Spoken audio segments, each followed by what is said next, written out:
number 26.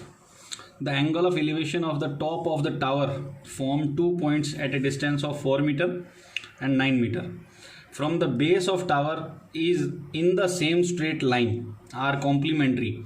Prove that height of tower is 6 meter. देखिए question क्या कह रहा है, डायग्राम बनाते हैं कि the angle of elevation of the top of the tower form 2 points. एक टावर है, ये टावर बना दिया, ये 2 पॉइंट्स बनाता है, दोनों एक ही डायरेक्शन में है. एक ये हो गया and second one is this. जो टावर का बेस है वहां से पहला पॉइंट 4 मीटर की दूरी पे है, ठीक है, और टावर के बेस से ही दूसरा पॉइंट यहां से लेकर यहां तक ये 9 मीटर की दूरी पे है. इनको नाम दे देते हैं ए, बी, सी एंड डी.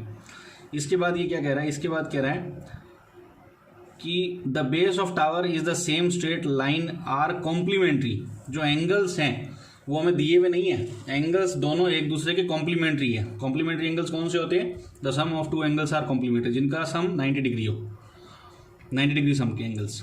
तो देखिए एक को मान लेते हैं हम थीटा, डी को मान लिया हमने थीटा, तो सी कितना हो जाएगा 90 minus theta.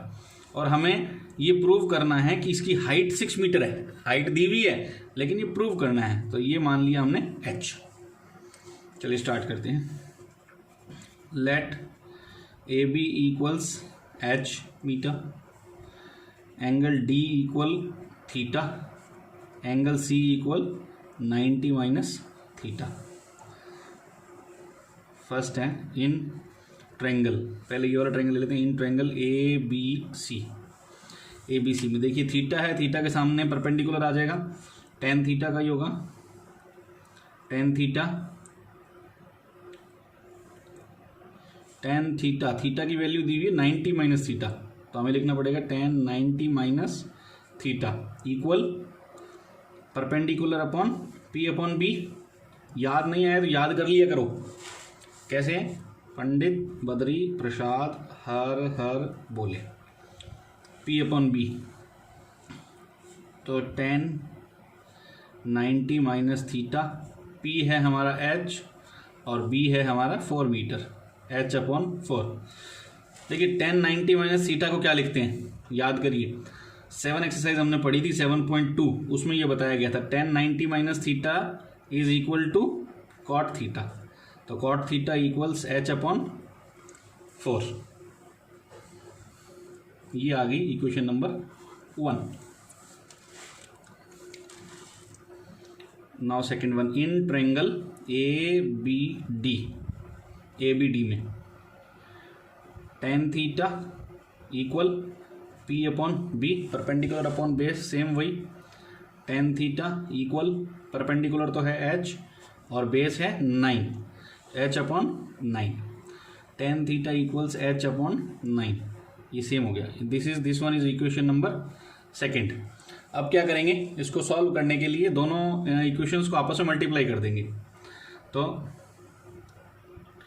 Multiplying equation number 1 by equation number 2.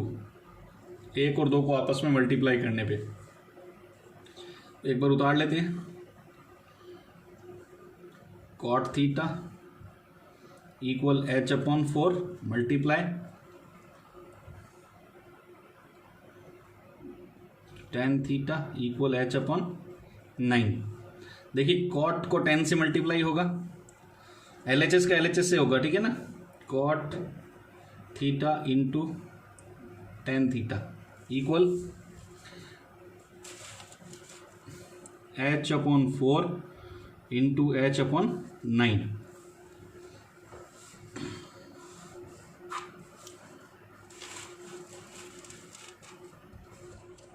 Cot into 10, change कर लेते हैं इसको. कॉट 10 की वैल्यू क्या होती है, 1 अपॉन कॉट होता है, 1 upon cot equal h into h square और 4 इंटू 9, 4 9 जा 36. कॉट से कॉट कट जाएगा, what is remaining 1 equal h square upon 36. 36 को 1 से मल्टीप्लाई करेंगे और h स्क्वायर को भी 1 से करेंगे, तो h square equals 36 by cross multiply H square equal 36 है, तो एच क्या हो जाएगा 36 का अंडर रूट, और एच की वैल्यू आ जाएगी 6 मीटर। यही हमें प्रूव करना था, hence proved. A tower and building on the opposite side of the road are situated. देखिए ये हो गई बिल्डिंग और ये हो गया टावर, अपोजिट साइड पे सिचुएटेड है, ये बीच में रोड है। The angle of depression from the top of the tower at the roof. Angle of depression एक तो यहां से यहां बन रहा है, देखिए एंगल ऑफ डिप्रेशन बन रहा है मतलब यहां हॉरिजॉन्टल लाइन है, ठीक है। And base of the building, और एक ये बिल्डिंग के बेस पे बन रहा है, ठीक है, यहां से यहां तक।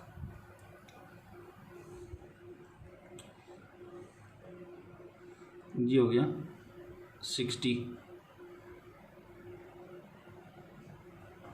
और ये दिया हुआ है 45।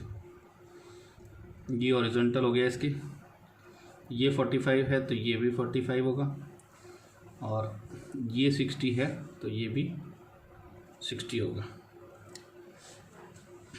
ए B C D and E और ये एफ, ठीक है। एक चीज़ दी हुई है, if height of the building, ये दी हुई है 12 मीटर, तो ये भी 12 होगी क्योंकि दोनों वर्टिकल है, दोनों के बीच की दूरी हर जगह समान है, और ऊपर यहाँ हॉरिजॉन्टल लाइन बन रही थी 12 होगा। इसको हम मान लेते हैं x, तो ये भी x होगी, और ए भी मान लेते हैं h, ठीक है। चलिए स्टार्ट करते हैं solution.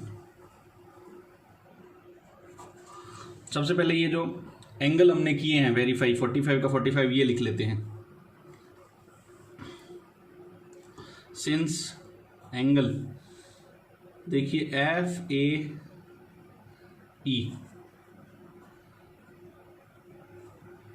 Equal F A E 45 degree, so angle A E B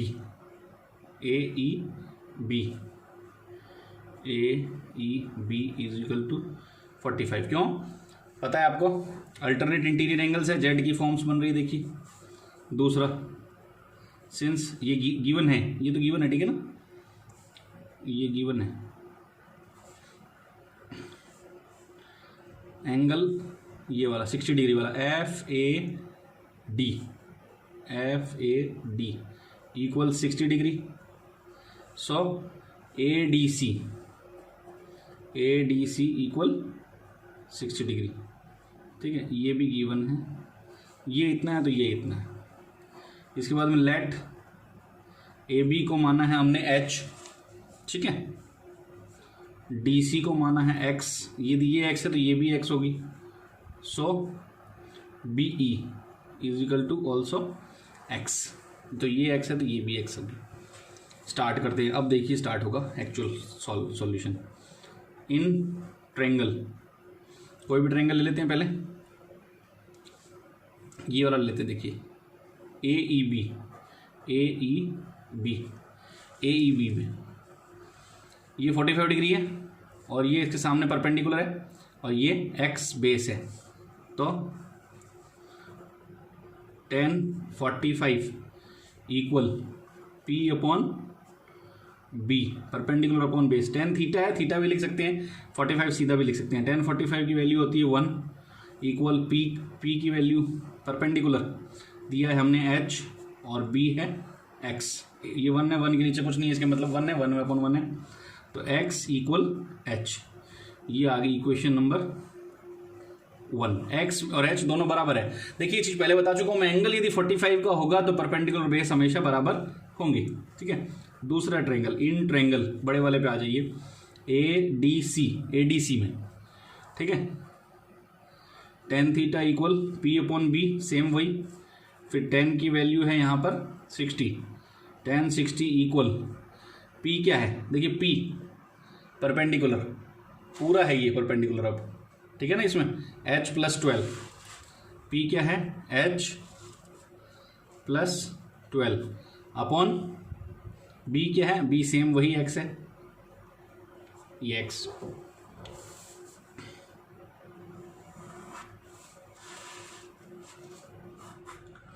देखिए tan 60 की वैल्यू कितनी होती है, √3 equal h plus 12/x, cross multiply कर लेते हैं, √3x equal h plus 12 bye cross multiply, और यही हो गई इक्वेशन नंबर सेकंड। अब देखिए फर्स्ट हो गई, सेकंड हो गई, अब वैल्यू रखनी है। पुट द,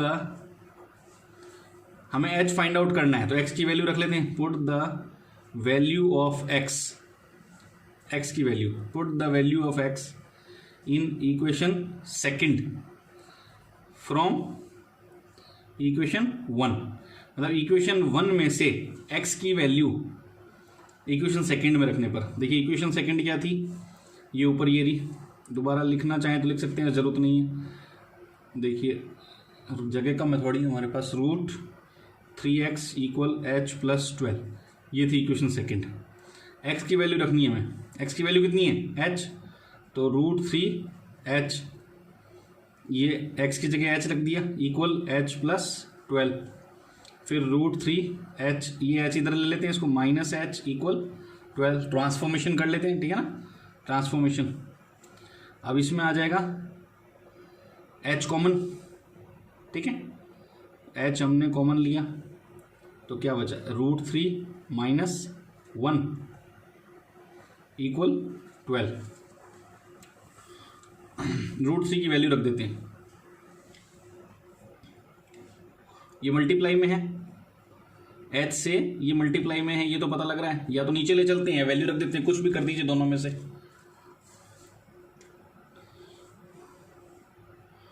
h इंटू √3 होता है 1.732 minus 1 equal 12, h into 0.732 equal 12, h equal 12/0.732, ठीक है। अब डेसिमल को हटाएंगे यहाँ पर, तो यहाँ इंटू 1000 लग जाएगा, ठीक है। अब इसको काटा बीटी करोगे ना यदि, तो 12 1 ज़ा 12, 12 6 ज़ा 72, 12 1 ज़ा 12, तो ये आ गया 1000/61, ठीक है, 1000/61। तो इसका आंसर आएगा, सीधा इसको डिवाइड कर लीजिए तो आएगा ये 1000/61 आ रहा है। देखिए इसका आंसर यहाँ करते हैं हम, देखिए मैं इस जगह पे ले रहा हूँ, थोड़ी इस जगह बची हुई यहाँ पर,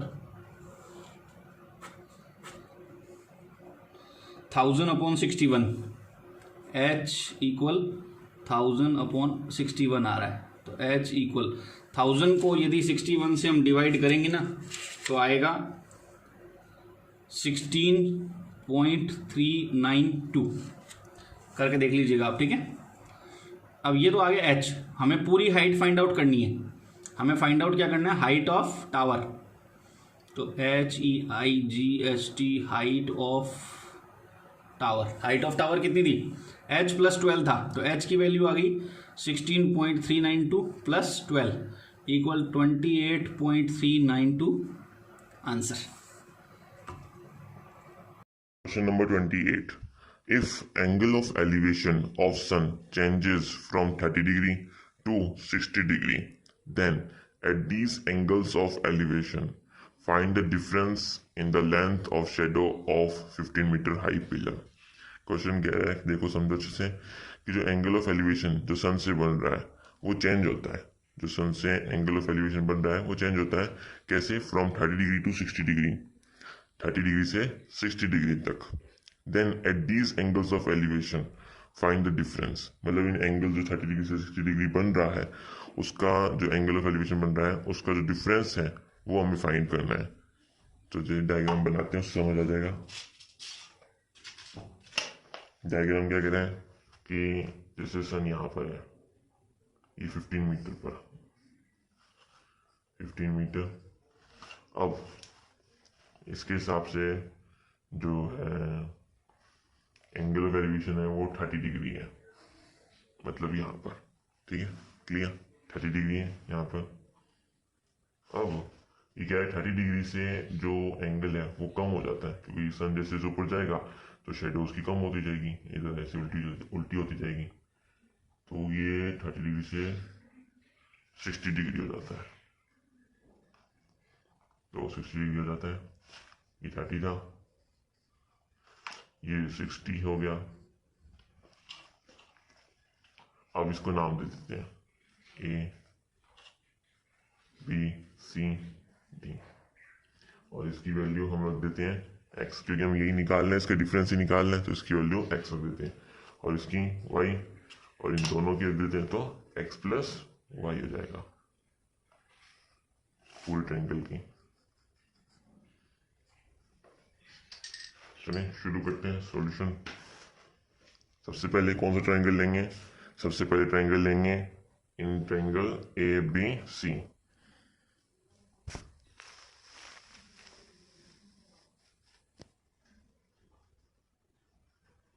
इन triangle A B C, A B C में परपेंडिकुलर अपॉन बेस है, तो tan थीटा लेंगे, बताइए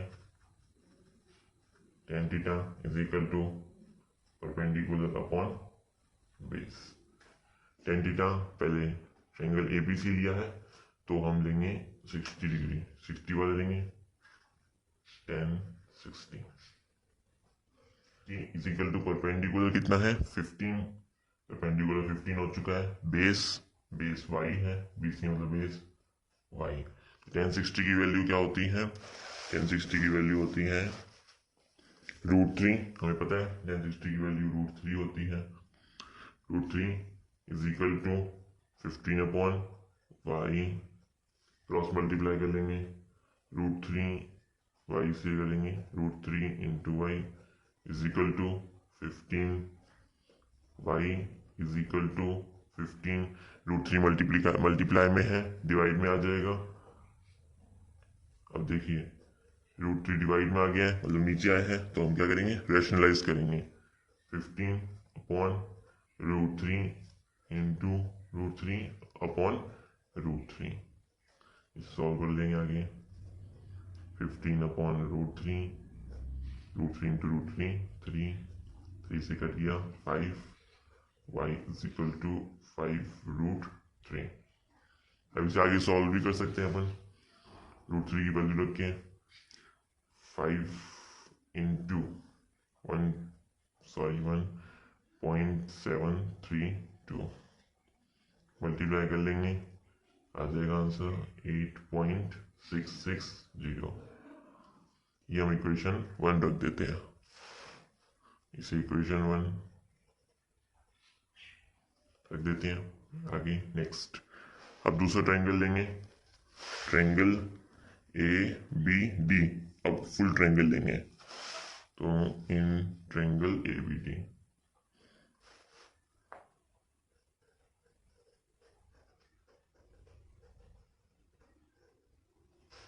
ए बी डी, फिर वही परपेंडिकुलर अपॉन बेस लेना है, tan theta, tan theta is equal to perpendicular upon base, tan theta कितना है 30 डिग्री है, तो tan 30 degree is equal to perpendicular 15, base x plus y आएगा, दोनों आएंगे, तो x प्लस वाई। आगे चलते हैं, tan 30 की value 1 upon √3 is equal to 15 x plus y, cross multiply कर लेंगे, x plus y is equal to 15√3, cross multiply कर लिया हमने, लिख भी सकते हैं क्रॉस बाय क्रॉस मल्टीप्लीकेशन। तो अब x plus y is equal to, इसको भी √3 की वैल्यू रख देंगे 1.732, 15 into 1.732, x plus y is equal to, multiply कर लेंगे 25,980, 3 के बाद पॉइंट है तो 3 के बाद पॉइंट, इसे एक बार इक्वेशन सेकेंड लिख देते हैं।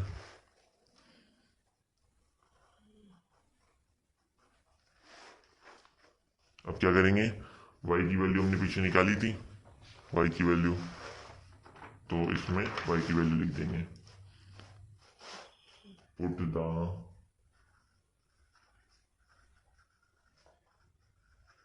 वैल्यू ऑफ इक्वेशन 2, बताने के हिसाब से y की लिखनी हो जो तो इक्वेशन 2 की बात है, इन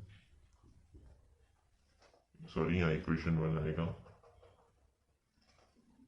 इक्वेशन 2।